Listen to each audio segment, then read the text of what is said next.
नमस्ते योगीज, आपका स्वागत है मेरे YouTube चैनल पे जहां आप सीखेंगे योग, आयुर्वेद और वुमेन हेल्थ के बारे में।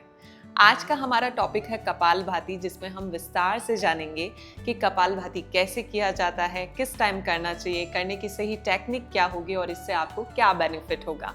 कपालभाति करने से पहले आपको ये पता होना चाहिए कि ये प्रैक्टिस किसको करनी चाहिए या नहीं करनी चाहिए। तो चलिए जानते हैं। तो ये अभ्यास उन्हें नहीं करना चाहिए जिन्हें पेट से संबंधित कोई समस्या हो, जैसे पेप्टिक अल्सर हुआ, आंतों में सूजन है या फिर रिसेंट कोई स्टॉक आया है या पेट का कोई ऑपरेशन हुआ है, तो उस सिचुएशन में अवॉइड करना है। इसके अलावा महिलाओं को ध्यान रखना है कि प्रेगनेंसी और पीरियड के दौरान भी इस प्रैक्टिस को नहीं करना है। हाई ब्लड प्रेशर, ब्रोंकाइटिस या अस्थमा जिनको है, वो लोग इसको प्रैक्टिस करना चाहें तो एक एक स्टॉक धीरे धीरे करके 15 स्टॉक एक राउंड में ऐसे करके प्रैक्टिस कर सकते हैं, या कोई सर्टिफाइड टीचर के अंडर में गाइडेंस में ही करें तो वही बेटर रहेगा।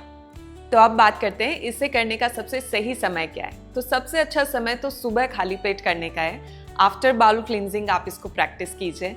अगर फिर भी सुबह में टाइम नहीं मिलता है तो आप दूसरे किसी समय में कर सकते हैं, लेकिन ध्यान रखना कि आपका पेट उस समय खाली होना चाहिए। खाने से 4-5 घंटे का आप गैप रखिए ताकि आप अच्छे से कपालभाति प्रैक्टिस कर पाएं और कोई नुकसान ना हो। कई लोग रात को इसे प्रैक्टिस करते हैं, जो बिल्कुल रॉन्ग है। रात को आपको अवॉइड करना है क्योंकि ये हमें एक्टिव करता है, ये एक्टिव प्राणायाम है, तो इससे आपको नींद में प्रॉब्लम आ सकती है, रात को सोने की समस्या हो सकती है, तो इस चीज़ का आपको ध्यान रखना है। तो अब समझते हैं इसकी सही टेक्निक के बारे में। कपालभाति को सही तरीके से अगर करना है तो आप एकदम आराम से कंफर्टेबली बैठ जाओ। ज़रूरी नहीं कि आप नीचे बैठो, आप चाहो तो सोफे या चेयर पे भी बैठ सकते हो अगर नीचे बैठने में कोई प्रॉब्लम है। आपको बैक को सीधा रखना है कंफर्टेबल वे में और अपने शोल्डर्स को रिलैक्स रखना है। ज़्यादातर लोग कपालभाति करते वक्त फेस पे बहुत स्ट्रेस आ जाता है मसल्स पे, तो वो नहीं करना है। आपको फेशियल मसल्स रिलैक्स रखनी है। इसकी जो टेक्निक है उसमें एक्टिवली एक्सेल किया जाता है और जो इनहेल होता है वो आपका पैसिव होता है। तो टेक्निकली मैं आपको करके बता रही हूँ, एक बार कुछ स्टॉक्स आप देखिए।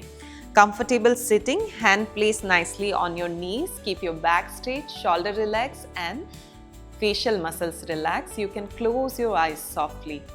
With nostril actively exhale and inhale will be passive.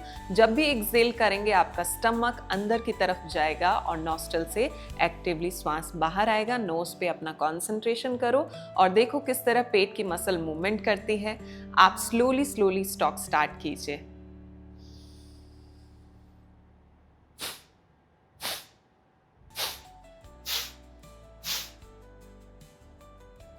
तो इस तरह 20 to 30 काउंट राउंड के साथ में अपनी प्रैक्टिस शुरू करें। अगर आपको कंफर्टेबल लगे तो धीरे धीरे आप अपने स्टॉक्स को बढ़ा सकते हैं और राउंड्स को बढ़ा सकते हैं। तो चलिए अब जानते हैं इसके बेनिफिट्स के बारे में। अगर आप रेगुलर कपालभाति सुबह खाली पेट करते हो तो इससे आपका मेटाबॉलिज्म किक स्टार्ट होता है, आपका डाइजेशन, आपका पाचन अच्छा होगा, आपकी बॉडी में ऑक्सीजन सप्लाई इंक्रीज होगी, आपकी लंग कैपेसिटी इंप्रूव होगी, बॉडी के टॉक्सिन्स रिलीज होंगे जिससे आपकी स्किन भी ग्लो करेगी। तो चलिए शुरू कर दीजिए आज से ही कपालभाति का अभ्यास। वीडियो अच्छी लगी हो तो लाइक और शेयर जरूर करना और फॉलो करना फॉर द नेक्स्ट।